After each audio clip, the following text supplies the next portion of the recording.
El café, para muchos pacientes, es un ritual esencial. Para otros, una fuente de preocupación por su salud cardíaca. Pero ¿qué pasa cuando un paciente tiene riesgo tanto de Alzheimer como de cardiopatía? ¿Su café de la mañana es un neuroprotector o un riesgo cardiovascular? Bueno, vamos a analizar la evidencia. Y esa pregunta no es nada teórica, ¿verdad? Es una conversación que tenemos en el consultorio.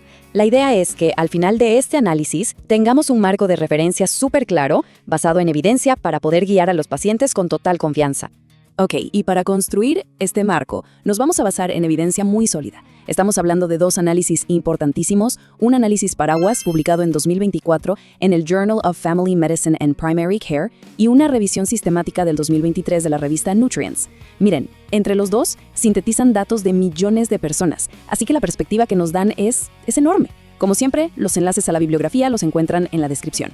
Bien, empecemos con la primera parte, el dilema clínico. Y para que no sea algo abstracto, vamos a ponerle cara a este desafío con un caso muy representativo.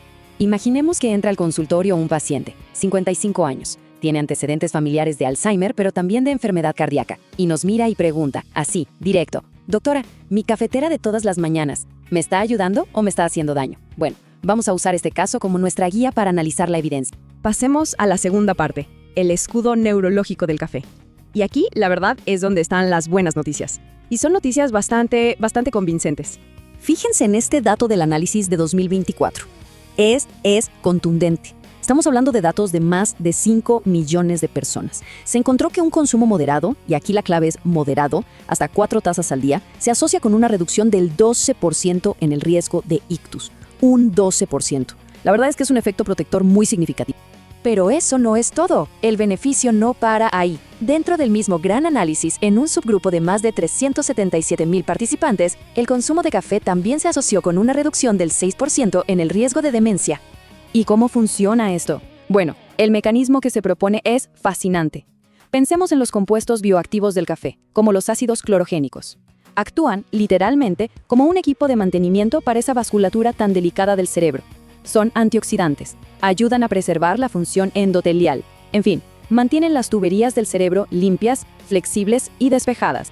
Ok, ahora la tercera parte, la advertencia cardiovascular. Porque la historia del café no es toda color de rosa. Ahora vamos a girar la conversación hacia el corazón. Y aquí es donde la evidencia nos pide ser un poco más cautelosos. Veamos este gráfico. Lo que nos muestra es algo parecido a una curva en forma de J.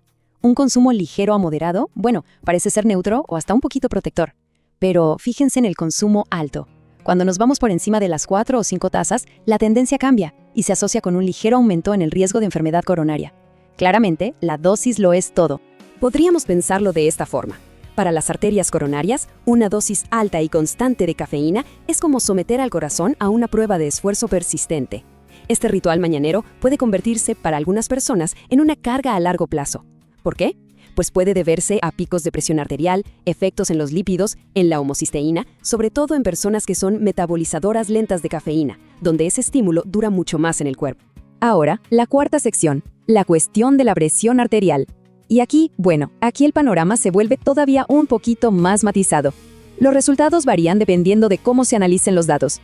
Miren, la revisión de 2023 en Nutrients sí muestra un efecto protector en general, pero vean la diferencia. Los estudios de cohorte muestran una reducción del riesgo del 7%, mientras que los estudios transversales muestran una del 21%.